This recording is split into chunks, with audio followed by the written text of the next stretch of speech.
Hi friends, எல்லாருக்கும் வணக்கம். எல்லோரும் எப்படி இருக்கீங்க? நல்லா இருக்கீங்களா? நாங்களும் நல்லா இருக்கோம். இன்றைக்கி நம்ம சேனலில் என்ன வீடியோ பார்க்க போகிறோம்னு பார்த்தீங்கன்னா, திங்கக்கிழமை எடுத்த வீடியோவை தான் இன்றைக்கி உங்களோட எடிட் பண்ணி ஷேர் பண்ணுறேன். இப்போ வாங்க வீடியோக்குள்ளே போகலாம். அதுக்கு முன்னாடி நம்ம சேனலை பார்த்துட்டு நிறைய பேர் சப்போர்ட் பண்ணுறீங்க, சப்ஸ்கிரைப் பண்ணுறீங்க. எனக்கு சப்போர்ட் பண்ணி சப்ஸ்கிரைப் பண்ணுற எல்லாருக்குமே ரொம்ப ரொம்ப நன்றி. தொடர்ந்து உங்களோட ஆதரவை நம்ம சேனலுக்கு கொடுங்க. காலையில் எந்திரிச்ச உடனேயே க்ளீனிங் தான் வேலை தான் ஸ்டார்ட் பண்ணேன். ஏன்னா இந்த பசங்களுக்கு இந்த டாய்ஸ் எல்லாம் சும்மா வீட்டில் விளையாடுறதுக்கு வாங்கி கொடுப்போம்ல, அது ஒரு இடத்துல இருக்காதுங்க. வீடு ஃபுல்லாக பரப்பி தான் கிடைக்கும். நம்ம என்ன தான் எடுத்து வச்சாலுமே திரும்ப அதை விளையாடுறோம் அப்படின்னு சொல்லிட்டு கண்ட இடங்களில் போட்டுருவாங்க. மோஸ்ட்லி அதை க்ளீன் பண்ணவே எரிச்சலாக இருக்கும் எனக்கு. ஏன்னா எப்படியும் அவங்க களைச்சி தானே போட போகிறாங்கன்னு. அப்புறம் அந்த டாய்ஸு கிடந்து அந்த இடம் ஃபுல்லாக தூசியாக இருக்கிற மாதிரியே இருக்கும். சரி, அதை அள்ளி வச்சுட்டு அந்த இடத்த க்ளீன் பண்ணலாம் அப்படின்னு சொல்லிட்டு காலையிலே அதை எடுத்து வச்சுட்ருந்தேன். அதுக்கு ஸ்கூல் லீவு அப்படின்றனால கொஞ்சம் ஃப்ரீயாக போயிட்டுருக்கு. ஏன்னா காலையில் ரொம்ப பரபரப்பாக போயிட்டுருக்கோம் அந்த 8 மணி வரைக்கும். இப்போ எந்திரிக்கிறதே 7 மணியாக இருக்குது. ஸோ கொஞ்சம் நல்லா தூங்கி நிம்மதியாக எந்திரிக்கிற மாதிரி இருக்குது. ஸ்கூல் லீவ் விட்டது பசங்களுக்கு ஜாலியோ என்னமோ, எங்களை மாதிரி அம்மாக்களுக்கு ரொம்ப ஜாலி. அதுக்கப்புறம் அந்த டாய்ஸை பூரா அள்ளி வச்சுட்டு இந்த ஏரியாவை ஃபுல்லாக க்ளீன் பண்ணலான்னு பண்ணிகிட்டு இருந்தேன். இந்த இடத்துல தான் அதிகமாக விளாண்டுக்கிட்டு இருப்பாங்க. ஏன்னா இந்த சைடு தான் டாய்ஸ் எல்லாம் இருக்கிறனால. ஸோ கொஞ்சமாக சுத்தமாக போடணும். ஆதவுக்கு பார்த்திங்கன்னா இந்த தூசி இருந்தாலே தும்மலாக ஆரம்பிச்சிருவான். உங்கள் அப்பாவுக்கும் இப்படி தான், டஸ்ட் அலர்ஜி மாதிரி கொஞ்சம் தூசி இருந்தாலே தும்மிக்கிட்டே கிடப்பார். அதே மாதிரி ஆதவும். ஸோ அதனால் கொஞ்சமாச்சும் நீட்டாக சுத்தம் பண்ணி வச்சுக்கிடுவோம். ஸோ டாய்ஸ் அப்புறம் அள்ளி வச்சாச்சு. முகில் தூங்கிட்டு இருக்கான். முகில் முழிச்சுட்டு இருந்தான்னா கண்டிப்பாக அது 1 மணி நேரத்துலேயே திரும்ப எப்படி கிடந்ததோ அதே மாதிரி வந்துடும். ஏன்னா அவனுக்கு இந்த மாதிரி ரொம்ப ஆர்கனைஸ்டாக இருந்துச்சுன்னா கண் உறுத்திட்டே இருக்கும். அதை அலங்கோலமாக ஆக்கினா தான் மனசுக்கு சந்தோஷமாக இருக்கும். ஸோ அதே மாதிரி காலையில் அதை ஃபுல்லாக அள்ளி வச்சுட்டு க்ளீன் பண்ணி போட்டிருந்தேன். அவன் எந்திரிச்சு வந்த உடனேயே அது ஒரு கொட்டிட்டான். கொட்டிட்டு அதுக்கப்புறம் விளாண்டுக்கிட்டு இருந்தான். சரி, அதுக்கப்புறம் என்ன பண்ணுறது, சின்ன பிள்ளைங்க அப்படி தான் இருக்குன்னு சொல்லிட்டு மனசை தேர்த்திக்க வேண்டியதான். நம்ம என்ன தான் ஆர்கனைஸ்டாக வச்சுக்கணும், வீட்டை சுத்தமாக வச்சுக்கணும்னு நினச்சாலுமே இந்த பசங்க அதுக்கு சரிப்பட்டே வரமாட்டாங்க. அப்புறம் ஹஸ்பண்ட் அன்றைக்கி வேலைக்கு காலையில் 8:30க்கெலாம் நான் கிளம்பிடுவேன் அப்படின்னு சொல்லிட்டாங்க. அப்புறமா நான் க்ளீன் பண்ணிவிட்டு அறக்க ஓடி போய் குக் பண்ண ஆரம்பிச்சிட்டேன். ஏன்னா ஹஸ்பண்ட்க்கு இப்போ வேலை எப்படின்னா, இப்போ பசங்களுக்கு யூனிவர்சிட்டி செமஸ்டர் லீவ் இருந்தது லாஸ்ட்டு 2 மந்த்ஸ் ஃபுல்லாக. 2 மந்த்ஸ் இல்லை, ஆல்மோஸ்ட் 3 மந்த்ஸ் வரை செமஸ்டர் லீவுன்னு நினைக்கிறேன். நான் ஊருக்கு போனேன் பார்த்தீங்களா, அப்போலேருந்தே அவங்களுக்கு செமஸ்டர் லீவு தான். ஆனால் அவங்க அங்கே யூனிவர்சிட்டி போய் வேலை பார்ப்பாங்க, வீட்டிலையே இருக்க மாட்டாங்க. அவங்க சரியான என்ன சொல்கிறது, ரொம்ப ஒர்க் அடிக்ட் அப்படின்னு சொல்லலாம். ஏன்னா அவங்க ஒர்க்கு அந்தளவுக்கு கான்சன்ட்ரேஷனாக பண்ணிகிட்டே இருப்பாங்க. அவங்களால ஒர்க் பண்ணாமே இருக்க முடியாது. அப்படியே அவங்க பழகிட்டாங்க. இப்போ யூனிவர்சிட்டி ஹாலிடேஸ்லாம் முடிஞ்சு ரீஓப்பன் ஆகிடுச்சு. 6 மந்த்ஸ் ஒன்ஸ் செமஸ்டர் வரும்ல, நம்ம படிக்கும்போது அந்த மாதிரி தானே. ஸோ அப்போ திரும்ப ஸ்டூடெண்ட்ஸுகளுக்கு கிளாஸ் எடுக்கணும். ஸோ நிறைய ப்ரிப்பேர் பண்ணணும் கிளாஸ் எடுக்கிறதுக்கு. அது மட்டும் இல்லாமல் நிறைய ஒர்க் இருக்கும் அவங்களுக்கு. எப்படின்னா யூனிவர்சிட்டியில் அதிக அளவு ஒர்க் இருக்காது. கிளாஸ் பார்த்திங்கன்னா வாரத்தில் 2 நாள் 3 நாள் அந்த மாதிரி இருக்கும். பட் அதை தவிர்த்து நம்ம ஒர்க்கு நிறையா இருக்கும். வெளிநாடுகளுக்கு கான்ஃபரன்ஸ் அப்ளை பண்ணுறது, அதுக்கப்புறம் நிறைய ஜேர்னல்ஸு, புக்ஸு, ஜேர்னல் பப்ளிஷ் பண்ணுறதுக்காக எழுதுறது, அந்த மாதிரி நிறைய ஒர்க் இருக்கும். ஸோ இனிமேல் கொஞ்சம் ஹெவியாக தான் இருக்கும் ஒர்க்கு அப்படின்னு சொல்லிட்டு இனிமேல் டைம் பிளான் பண்ணி நான் வேலைக்கு போகிற மாதிரி இருக்கும் அப்படின்னு சொல்லிட்டு இருந்தார். சரி, நம்ம வெயிட் எவ்வளோ தான் இருக்குது அப்படின்னு சொல்லிட்டு நானும் பார்க்கலான்னு சொல்லிட்டு வெயிட்டை பார்த்துட்டு தான் குக் பண்ணவே போனேன். இப்போதைக்கு என்னோடய கரண்ட் வெயிட்டு பார்த்திங்கன்னா 67.7 இருக்குது. நானும் கான்சன்ட்ரேட் பண்ணி குறைக்கலாம் அப்படின்னு நினப்பேன். பட் பழைய மாதிரி ஃபோக்கஸ் பண்ண முடியல. ரொம்ப ரொம்ப உடம்ப வருத்திட்டு பண்ண வேண்டாம் அப்படின்ற மாதிரி நினைக்கிறேன். ஏன்னா ரொம்ப நம்ம குறைச்சி எங்கே போகிறோம். ஸோ அது மெதுவாகவே குறையட்டும்னு சொல்லி. பட் எக்ஸசைஸ் கொஞ்சம் நல்லா பண்ணோன்னா வெயிட் ஈஸியாக குறையும். பட் எனக்கு டைம் இல்லை. ஏன்னா காலையிலேயே வீட்டு வேலை அது இதுன்னு போயிட்டுருக்கா. ஸோ காலையிலே ஒரு சொம்பு தண்ணி குடிச்சிட்டு குக் பண்ணுறதுக்கு பெருசாக ஒன்றும் இல்லை. ஞாயிற்றுக்கிழமை மட்டன் வாங்கியிருந்தோம்ல, ஸோ அந்த குழம்பு கொஞ்சம் அப்படியே இருந்தது. ஞாயிற்றுக்கிழமை ஒரு வேளை தான் சாப்பிட்டோம். காலையில் பிரேக்ஃபாஸ்ட் சாப்பிட்டுட்டு மதியம் லஞ்சுக்கு அதை சமைச்சிருந்தோம். ஸோ நான் சமைச்சு முடித்து சாப்பிடவே 4 மணி பக்கம் ஆகிடுச்சு. ஸோ அதுக்கப்புறம் 4 மணி ஒரு 5 மணி ஆகிடுச்சு நாங்கள் உட்காந்து சாப்பிட்டு பேசி சாப்பிட்டு முடிக்க. அதுக்கப்புறம் எங்கே வந்து டின்னர் உட்காந்து நம்ம சாப்பிட்றது. லேட்டாக சாப்பிட்டோம்னாலே மோஸ்ட்லி டின்னரை ஸ்கிப் பண்ணிவிடுவோம், சாப்பிட மாட்டோம். ஒரு டீ மட்டும் குடிச்சிட்டு நானும் ஹஸ்பண்டும் சாப்பிட்ல.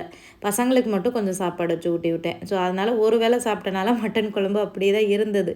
எனக்கு வந்து எப்படின்னு பார்த்தீங்கன்னா, நானே குக் பண்ணேன்னா, அது சாப்பிடும்போது மூஞ்சில அடித்த மாதிரி ஆயிரும். ஸோ அதனால் நிறைய சாப்பிட மாட்டேன். ஆனால் அடுத்த நாள் சாப்பிட்டா அது வந்து கொஞ்சம் அந்தளவுக்கு தெரியாது. ஏன்னா நம்ம அப்போவே வந்து அடுப்புக்கிட்டே நிற்கிறோமா, எல்லாமே பண்ணுறோமா, அது ஒரு மாதிரி நிறைய செய்யும்போது அப்படியே மூஞ்சில அடித்த மாதிரி ஆயிரும். ஸோ அதனால் நான் வந்து கொஞ்சம் பசிக்காக வந்து சாப்பிட்டுக்குருவேன், பட்டும் படாமல் அந்த மாதிரி. அதே யாராச்சும் சமைச்சு கொடுத்தா அது நல்ல டேஸ்ட்டாக இருக்கிற மாதிரி இருக்கும். நம்ம சமைச்சோன்னா அந்த மாதிரி இருக்கும். அப்புறமா இட்லி வந்து அடுப்பில் ஊற்றி வச்சுட்டு கொஞ்சம் பாத்திரமும் கிடந்ததுங்க. இப்போலாம் ரொம்ப சோம்பேறித்தனமாயிருது. அதுக்கு ஸ்கூல் லீவ் அப்படின்றனால லீவு தானே அப்புறமா விளக்கிக்கலாம் அப்படின்னு. ஆனால் ஸ்கூல் டைம்லலாம் அப்படிலாம் இருக்கவே முடியாது. நைட்டு விளக்கி வச்சுட்டு போய் தூங்கினா தான் நிம்மதியாகவே தூக்கம் வரும். ஏன்னா காலையில் எந்திரிச்சு வந்து பாத்திரம் விளக்கிட்டு குக் பண்ணி ஸ்கூலுக்கு அனுப்புறதுன்றது ஒரு என்ன சொல்கிறது, ஒரு மிகப்பெரிய ஒரு விஷயமா இருக்கும். ஸோ அதனால் வந்துட்டு நைட்டே இத்தனை மணி ஆனாலும் விளக்கி போட்டு தான் போய் தூங்குவேன். இப்போ அப்படி இல்லை, அப்படியே சோம்பேறித்தனம் ஆகிட்டு விளக்கவே இல்லை. அதுக்கப்புறம் சைட் பை சைடு அதையும் வந்து விளக்கிட்டு தான் இருந்தேன்.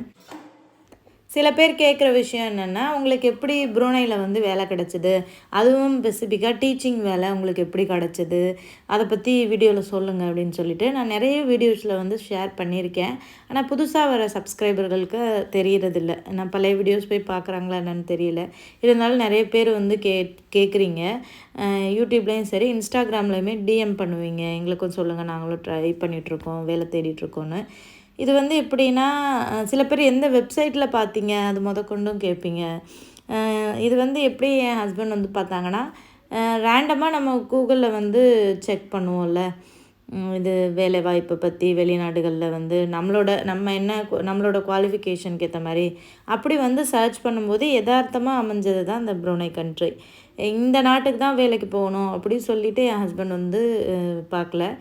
அவங்க வேலை தேடிட்டு இருக்கும்போதே எங்கெங்கெல்லாம் வந்து அவரோட குவாலிஃபிகேஷனுக்கு வேகன்சி இருக்கோ அது வந்து எல்லாமே அப்ளை பண்ணுவாங்க. யூரோப் சைடு, அதுக்கப்புறமா கல்ஃப் கண்ட்ரீஸு, அதுக்கப்புறம் இது அமெரிக்கா, ஆஸ்திரேலியா, அதுக்கப்புறம் ப்ரூனை, இந்த மாதிரி எங்கெல்லாம் வேகன்சி போடுறாங்களோ அது வந்து அப்ளை பண்ணுறது. ஸோ எல்லாமே இன்டர்வியூ கொடுத்துட்டே இருப்பாங்க. ஸோ எது கிளிக் ஆகுதோ நம்ம போயிடலாம் அப்படின்னு சொல்லிட்டு. ஸோ அந்த மாதிரி பார்த்து அப்ளை பண்ணதான். பட் வெப்சைட் எது பார்த்தாங்கன்னு எனக்கே தெரியல. நான் வந்து கேட்கல, அந்தளவுக்கு டீட்டெயில்டாக நான் கேட்டுக்க மாட்டேன். ஏன்னா அது அவங்களோட ஏரியா. ஸோ எனக்கும் அவங்க படித்ததுக்கும் கொஞ்சம் கூட சம்மந்தமே இல்லை. நான் டோட்டலாக இன்ஜினியரிங் சைடு, அவங்க வந்து எக்கனாமிக்ஸில் வந்து பிஹெச்டி பண்ணியிருக்காங்க. ஸோ அதனால் அதை பற்றி எனக்கு அந்தளவுக்கு தெரியாது. ஸோ என் வீட்டுக்காரரை வச்சு ஒரு வீடியோ போடுங்க அப்படின்னு வந்து ஒரு சில பேர் சொல்கிறீங்க. அவரை உட்கார வச்சு பேச வைக்கிறதுக்குள்ளேயுமே எனக்கு ஒரு பாடு ஆயிருங்க. ஏன்னா போன தடவை ஒரு மோட்டிவேஷன் வீடியோ போட்டிருந்தோம். அதுக்கே அவரை பிடிச்சி உட்கார வச்சு பேசுகிறதுக்குள்ளே ஒரு வழி ஆகிடுச்சு. ஏன்னா அவருக்கு ரொம்ப ஒர்க் இருக்குது. அவர் சொன்னாலும் அவர் வந்து பேசுவோம் அப்படி சொல்லிட்டு, எனக்கு வேலை இருக்குது, கொஞ்சம் வேலை இருக்குது, அப்புறமா பண்ணுவோம், பேசுவோம் அப்படி சொல்லிட்டு அப்படியே சொல்லிகிட்டே போயிடுவார். ஸோ அப்புறம் நம்ம தான் அவரை போட்டு ரொம்ப டிஸ்டர்ப் பண்ணுறோமோன்னு சொல்லிவிட்டு நான் இப்போ வந்து கேட்குறதில்ல. கண்டிப்பாக அவர் ஒரு நாள் டைம் இருக்கிறதுக்கு நான் பேசுகிறேன்னு சொன்னார்னா அதை பற்றி நான் டீட்டெயில்டாக வந்து உங்களோட ஷேர் பண்ணுறேன். எனக்கு ஆசை தான் அவரை உட்கார வச்சு ஒரு வீடியோ பண்ணுவோம் அப்படின்னு சொல்லிட்டு. பட் அவருக்கு எனக்கு வேலை இருக்குது, உன்னோட உட்காந்து பேசிகிட்ருக்க டைம் இல்லை அப்படின்னே சொல்கிறாரு. ஏன்னா ஒர்க்கும் அந்த மாதிரிங்க. ஏன்னா எல்லோரும் ஓடிட்டுருக்கும்போது நம்மளும் ஓடிட்டே இருக்கணும். அப்போ தான் நம்மளோட என்ன சொல்கிறது, நமக்குள்ளேயே ஒரு ஆம்பிஷன், ஒரு இது இருக்கும், நம்ம ஒரு ஸ்டேஜுக்கு போகணும் அப்படின்னு சொல்லிட்டு. ஸோ நம்ம எல்லோரும் ஓடும்போது நம்ம நடந்து போயிட்டு இருந்தோன்னு வைங்களேன், மற்றவங்களோட ஓடிட்டு ஃபஸ்ட்டு போயிடுவாங்க, ஆனால் நம்ம நடந்து போயிட்டே தான் இருப்போம். ஸோ அதனால் வந்துட்டு எப்போவுமே நம்ம வாழ்க்கையில் நம்மளுக்கு கிடைச்ச வாய்ப்பை எப்போவுமே மிஸ் பண்ணிடவும் கூடாது. ஓடிட்டே இருக்கணும் நம்மளோட லட்சியத்தை அடையிற வரைக்கும். அந்த மாதிரி தான் என் வீட்டுக்காரரும். ஸோ அதுக்கப்புறம் அவருக்கு சாப்பாடு வந்து இட்லியும் மட்டன் குழம்பும் வச்சு எடுத்து கொடுத்தேன். சாப்பிட்டுட்டு அவர் கிளம்பிட்டார் வேலைக்கு. அப்புறம் நான் உட்காந்து சாப்பிட்டுட்டு இருந்தேன். நான் மட்டன் குழம்பு சாப்பிடல. எனக்கு நேற்றே சாப்பிட்டதே மூஞ்சில் அடித்த மாதிரி போயிடுச்சு. ஒரு ஆப்பிளும் அதுக்கப்புறமா டோஃபு ஆம்லெட்டு வர வர எனக்கு ரொம்ப ஃபேவரட்டாகவே ஆகிடுச்சு. ஸோ அது ஒன்றும் சாப்பிட்டாலே எனக்கு வயிறு ஃபில் ஆயிரும். டோஃபு ஆம்லெட் ஒன்றுமே இல்லைங்க. நார்மலாக நம்ம முட்டை ஆம்லெட் போடும்போது அது கூட டோஃபுவை மிக்ஸ் பண்ணிட வேண்டியதான். 9 மணி 9:30 ஆயிடுச்சு இந்த பசங்க எந்திரிச்சு வர்றதுக்கே. லீவுன்ட்டனால நல்லா தூங்குறாங்க. அதுக்கப்புறமா அவங்க எந்திரிச்சு வந்தோடனே அது வந்து ஆப்பிள் ஜூஸ் வந்து கேட்டான். இது வந்து ஆப்பிள், கொஞ்சம் ப்ரௌன் சுகர், ஏலக்காய் இதெல்லாம் போட்டு அரைச்சிட்டோம்னா வந்து ஆப்பிள் ஜூஸ் ரெடி ஆயிடும். கொஞ்சம் தண்ணி ஊற்றி ஃபில்ட்ரு பண்ணி குடிச்சு பாருங்களேன், சூப்பராக இருக்கும். நம்ம கடையில் வாங்குறது கூட ஒரு மாதிரி ஸ்மெல் வரும். ஏன்னா அது கெட்டு போகாமல் இருக்கிறதுக்கு ஒரு சில ப்ரிசர்வேட்டிவ்ஸ்லாம் ஆட் பண்ணுவாங்க. பட் நம்ம வீட்டிலே போடுறது, அது அந்த ஃப்ரெஷ் ஆப்பிள்லே போடும்போது அதோட டேஸ்ட்டே நல்லா இருக்கும். ஆப்பிள்லேயே வந்து நிறைய இனிப்பு சுவை வந்து இருக்க தான் செய்யும். நம்ம அடிஷ்னலாக கொஞ்சம் ப்ரௌன் சுகர் போட்டோம்னா இன்னுமே நல்லா டேஸ்ட்டாக இருக்கும். அதுக்கப்புறமா வந்து பசங்களும் எந்திரிச்சிட்டாங்க. அப்புறம் கொஞ்சம் மாவு இருந்தது, அவங்களுக்கு தோசை ஊற்றி மட்டன் குழம்பு வச்சு ஊட்டி விட்டுட்டேன். அதுக்கப்புறம் மதியம் வந்து ரசம் வைக்கலான்னு தான் வந்து எல்லாமே எடுத்து ரெடி பண்ணேன்.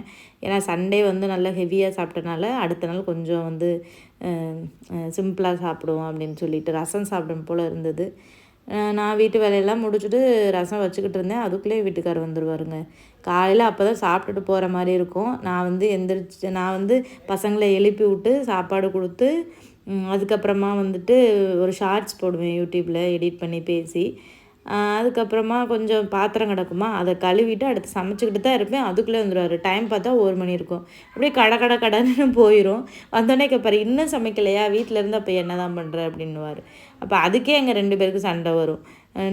நான் வீட்டில் சும்மா இருக்கேன்னு நினச்சிக்கிட்டு இருக்கீங்க, நான் வீட்டில் நீங்கள் போனதுலேருந்து வேலை தான் பார்த்துட்ருக்கேன் அப்படின்னு சொல்லி. மோஸ்ட்லி எல்லாருமே அப்படி தான் நினைக்கிறாங்க. நம்ம தான் வெளியில் போய் கஷ்டப்பட்டு வேலை பார்க்குறோம், இவங்களாம் வீட்டில் சும்மா தான் இருக்காங்கன்னு சொல்லிட்டு. ஆனால் நம்ம வந்து வெளியில் கூட போய் வேலை பார்த்துட்டு வந்துடலாம் போலங்க. ஆனால் அந்த வீட்டில் உள்ள ஒவ்வொரு வேலையும் பார்க்குறதுக்குள்ளேயும் நமக்கு வந்து டைமே பத்தாது போல், அந்த மாதிரி தான் போயிட்டுருக்கு. ஸோ அதுக்கப்புறமா ரசம் தானே சீக்கிரமாக வச்சிடுறேன், வெயிட் பண்ணுங்க ஒரு 10 நிமிஷம்னு சொல்லிவிட்டு டக்குன்னு ரசத்துக்கு வந்து அரைச்சி வச்சுருந்தேன். ஸோ டக்குன்னு ரெடி பண்ணிவிட்டு துவையல் தான் பண்ணியிருந்தேன். காய்கறியும் நாங்கள் போய் வாங்கலை மார்க்கெட்டில். இந்த வீக்கில் தான் எப்போயாச்சும் போய் வாங்கணும். ஸோ தேங்காய் துவையல் பண்ணிடலான்னு சொல்லிவிட்டு தேங்காய் உடைச்சேன். நல்ல வேளை தேங்காய் உடச்சிட்டேன். லைட்டாக அழுகி போகிற ஸ்மெல்லு மாதிரி வர்ற மாதிரி இருந்தது. அதை அடுத்த நாள் விட்டுருந்தேன்னா வேஸ்ட்டாக தான் போயிருக்கும். அதுக்குள்ளே நல்ல வேளை உடச்சிட்டேன். ஓரளவுக்கு பரவாயில்லாமல் தான் இருந்தது. ரசம் நான் எப்படி வைப்பேன்னு பார்த்தீங்கன்னா, ஒரு 5 பல் பூண்டு தோலோடு வந்து மிக்சியில் போட்டுக்கணும். 2 டேபிள் ஸ்பூன் மிளகு, 1 டேபிள் ஸ்பூன் சீரகம், ஒரு 2 பச்சை மிளகா காரத்துக்கு. இது எல்லாத்தையும் மிக்சியில் போட்டு கொரகொரப்பாக தண்ணியெல்லாம் ஊற்றாமல் அரைச்சிடணும். கொஞ்சமாக கருவேப்பிலையும் சேர்த்து அரைச்சிடணும். இல்லைனா இடிச்சு கூட செய்யலாம். இடிக்கிற உரல் இருந்தால் கூட இடிச்சுக்கலாம். அதை அப்படியே எடுத்து வச்சுக்கிறேன். அப்புறம் வந்து புளி தண்ணி எடுத்துகிட்டு அந்த புளி தண்ணியிலையே ஒரு தக்காளி பழத்தை நல்லா கையை வச்சு கரைச்சிட்டு அதுக்கப்புறம் நம்ம அரைச்சி வச்சுருக்க அந்த ரசத்துக்கானதை அதில் சேர்த்துட்டு மஞ்சப்பொடி போட்டு மிக்ஸ் பண்ணிவிட்டு அப்படியே தாளித்து கொட்டிட வேண்டியதான். சூப்பராக இருக்கும், ரொம்ப சிம்பிளாக. எங்கள் அம்மா வந்து எப்படி பண்ணுவாங்கன்னா, தக்காளி, மிளகு, சீரகம், பூண்டு இது எல்லாத்தையும் அரைச்சி ஃபஸ்ட்டு எண்ணெயில் போட்டு வதக்கிட்டு அதுக்கப்புறம் புளி தண்ணி ஊற்றுவாங்க. எனக்கு என்னமோ அது நான் செஞ்சு பார்த்தேன், எனக்கு செட் ஆகிற மாதிரி இல்லை. இதுதான் எனக்கு கொஞ்சம் ஈஸியாகவும் இருந்தது. இந்த ரசம் தான் எனக்கு வந்து நல்லா இருந்த மாதிரி இருந்தது. எங்கள் அம்மா பண்ணுவாங்க, அந்த மாதிரி பண்ணும்போது நல்லா தான் இருக்கும். பட் எனக்கு வந்து எல்லா குழம்பும் வைப்பேன், இந்த ரசம் மட்டும் வைக்கவே தெரியாது. எப்போனா இப்போ லாஸ்ட்டு 1 இயராக தான் நான் ரசம் வந்து நல்லாவே வைக்கிறேன். அதுக்கு முன்னாடியெல்லாம் ரொம்ப கேவலமாக இருக்கும். என் வீட்டுக்காரர் நீ ரசமே வைக்காத அப்படின்னு சொல்லுவார். ஸோ இப்போ ஓரளவுக்கு படிச்சுக்கிட்டேன் எப்படி வைக்கிறதுன்னு சொல்லி. ரசம் எப்போவுமே தண்ணியாக இருக்கணும், அதோட வாசமாக இருக்கணும், கொதிக்கி விட்டுறக்கூடாது. பட் அதை வந்து கரெக்டான அந்த அளவு பார்த்து நம்ம அரைக்கும்போது ரசம் நல்லாயிருக்கும். ரசம் தானே அப்படின்னு வந்து நினைப்போம், ஆனால் அதுவுமே சில பேருக்கு டக்குன்னு வராது. நம்ம வச்சு பழகிட்டோன்னா நல்லா வந்துடும். ஃபைனலாக வந்து கொதிக்க விடாமல் இறக்கும்போது கொஞ்சம் மல்லி இலையும் உப்பும் போட்டு இறக்கிட்டோம்னா சூப்பரான ரசம் ரெடி. ரொம்ப நல்லா இருந்தது ரசம். உப்பு கரெக்டாக போடணும். உப்பு நான் கொஞ்சம் கம்மியாக போட்டேன்னு நினைக்கிறேன். சாப்பிடும்போது பத்தலை, அதுக்கப்புறமா கொஞ்சம் ஆட் பண்ணிக்கிட்டோம். ஸோ சாப்பாடும் அந்த சைடு வந்து வடிச்சிட்டேன். மட்டரிசி தான் இப்போ ஃபுல்லாக மட்டரிசிக்கே மாறியாச்சு. நீங்களும் கொஞ்சம் மாறுங்க. சில பேர் கமெண்ட்ஸில் சொல்கிறீங்க, எப்படி டெய்லி மட்டரிசி சாப்பிட்றீங்க? நாங்கள் ட்ரை பண்ணுறோம், ஆனால் எங்களுக்கு சாப்பிடவே முடியல, தொண்டையிலலாம் அடைக்கிற மாதிரி இருக்குது, டேஸ்ட்டும் நல்லா இல்லைன்னு. ஃபஸ்ட்டு அப்படி தாங்க இருக்கும். அதுக்கப்புறம் நீங்கள் சாப்பிட உங்களுக்கே பிடிச்சி போயிடும். ஸோ எங்களுக்கு பொன்னி அரிசி சாப்பிட்டா எங்களுக்கு ஒரு மாதிரி இருக்குது, இது சாப்பிட்டு பழகுறனால. ஸோ இது கொஞ்சம் ஹெல்தி தானே, ட்ரை பண்ணி பாருங்கள். கொஞ்சமாச்சும் ஹெல்த்தியாக சாப்பிட்டு பழகுவோமே அப்படின்ட்டு தான். அப்புறம் என் வீட்டுக்காரருக்கு வந்து சாப்பாடோட ரசத்தை ஊற்றுனேன். அவருக்கு வந்து எப்போவுமே சைடிஷ்ஷாக தான் வந்து ரசம் இருக்கணும், மெயின் டிஷ்ஷாக எப்போவுமே ரசம் வைக்கக்கூடாது. என்னது சைடிஷ்ஷை போய் மெயின் டிஷ்ஷாக வச்சுருக்க அப்படின்னு சொல்லுவார். இன்றைக்கி அதுதான் அப்படின்னு சொல்லி கொடுத்தேன்.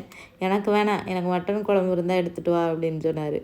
மட்டன் குழம்பு தான் காலையில் எத்தனை நாளைக்கு இங்கே சாப்பிட முடியும். காலையிலேயே ஒரு முடிஞ்சு கொஞ்சோன்னு அந்த பாத்திரத்தில் ஒட்டிகிட்டு இருந்துச்சு. பரவாயில்ல கொண்டா, நான் அதை பிரட்டி சாப்பிட்டுக்கிறேன்னு சொல்லிட்டு எதுவுமே ஒரு ஆள் சாப்பிட்லாம். கொஞ்சம் எலும்பாக கிடக்கு பாருங்கள். அதுக்கப்புறம் அதையே வேஸ்ட்டு பண்ணேன்னு சொல்லிட்டு துவையல் வச்சு அதை வச்சு சாப்பிட்டுட்டு ரசத்தை மட்டும் குடித்தார். நாங்கள் ரசம் அதுக்கப்புறம் துவையல் வச்சு சாப்பிட்டோம், பசங்க நானும். ஸோ நல்லா இருந்தது. ரசத்தை வந்து நல்லா சாப்பாடோடு மிக்ஸ் பண்ணிடணும். அதுக்கப்புறம் இன்னும் ரசம் சாதம்லாம் பண்ணுறாங்க குக்கரில். சேம் இதே மெத்தடில் நம்ம வந்து அதுலேயே அரிசியை போட்டணும் போல். பிரியாணிக்கு எப்படி பண்ணுறோம், தண்ணி அளவு வச்சு அரிசி போட்டுறோம்ல, அதே மாதிரி ரசத்துக்கான இன்க்ரீடியன்ட்ஸ் எல்லாத்தையுமே போட்டுட்டு தக்காளி நம்ம ரசத்துக்கு அரைச்சது எல்லாமே போட்டுட்டு அதிலே அளவு தண்ணி வச்சு அரிசியும் போட்டு ஒரு 4-5 விசில் வச்சு குலைவாக எடுத்தால் அதுதான் ரசம் சாதமாக. யாராவது ட்ரை பண்ணியிருந்தீங்கன்னா சொல்லுங்கள், நல்லா இருக்குமான்னு. நான் இது வரைக்கும் ட்ரை பண்ணதில்லை, நல்லா தான் இருக்கும்னு நினைக்கிறேன். வெஜிடபிள் ரைஸு, பிரியாணி இதெல்லாம் பண்ணும்போது ரசம் ரைஸ் என்ன நல்லா எல்லாமே இருக்கும்.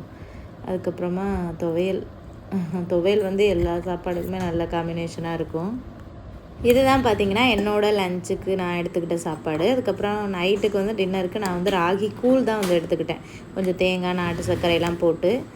அவ்வளோதாங்க இந்த வீடியோ இதோட கம்ப்ளீட் ஆகுது. இதுதான் வந்து அன்னைக்கு நான் வந்து திங்கட்கிழமை வாட் ஐ ஈட் இன் அ டேயில் வந்து சாப்பிட்ட சாப்பாடு. ஷார்ட்ஸும் வந்து போட்டிருந்தேன். ஸோ லாங் வீடியோவில் ஷேர் பண்ணியிருக்கேன். நெக்ஸ்ட் வீடியோவில் பார்க்கலாம்.